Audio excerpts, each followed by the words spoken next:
Hi, this is Marsha Meers, and I have been a member of the California Art Club since, I believe, 2000. And I've been a sculptor member. And my sister has been a signature member of the California Art Club for many, many years. And she recently passed away, and she was my inspiration for the sculpture that I am going to be having in the California Art Club Gold Medal Show. And I have it right here to show you. I'm not getting a very good picture of it. It's kind of, I need to get it back further so you can see it there. I named this piece Rejoicing because when my sister passed, it kind of gave me the feeling of my own mortality because I'm getting closer to the end of our lives. And I realized that so much that we need to appreciate every day that we're alive and rejoice and be glad in it. And so I call this piece Rejoicing. And um, I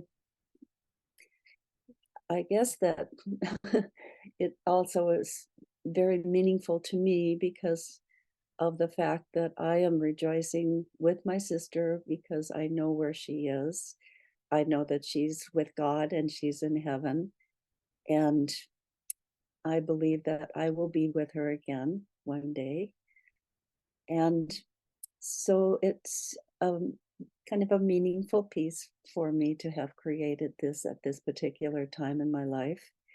I have a few other pieces that I could show, but I'm not sure how much of what you are able to see on this small screen because some of these pieces are a little bit too large for me to be able to.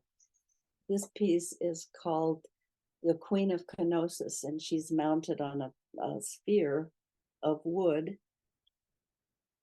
I did a whole series of pieces of women from Kenosis, from Manoa, and the Crete Islands. They were a very popular race at the time. They lived about 1500 years before Christ, and the women were the leaders of the civilization.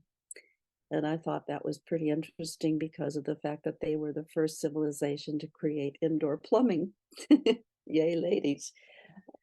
So I actually started out sculpting about 50 years ago and did my very first piece in around 2000, I mean, rather 1973. So I figured that's about 20 years ago or 50 years ago, excuse me. And I actually, at the time, I was making my career in commercial art, and the first sculpting job that I had was sculpting mannequins for department stores. Then I ventured into working for toy companies. I worked for Mattel Toys and also for Hasbro Toys. And when I was at Mattel, I was coming up with new ideas for Barbie. And when I went to Hasbro Toys and worked for them on the East Coast, I worked as a sculptor for them. So eventually I just kind of drifted away from doing commercial art and started to become more of a fine art sculptor. So that's where I feel as though my heart really is. I do various other different types of art as well. I do encaustics, and I weld, and I do a bunch of different kinds of things, but sculpting the human figure is really what I enjoy doing the most. And I'm just completing a commission that I'm doing for a women's retreat that's in Valley Center. That's going to be a half life-size piece. And I'm excited about it. It's going to be a pretty powerful piece. I'll have to send pictures to the California Art Club of that piece when it's installed. So, guess that's about all I need to say.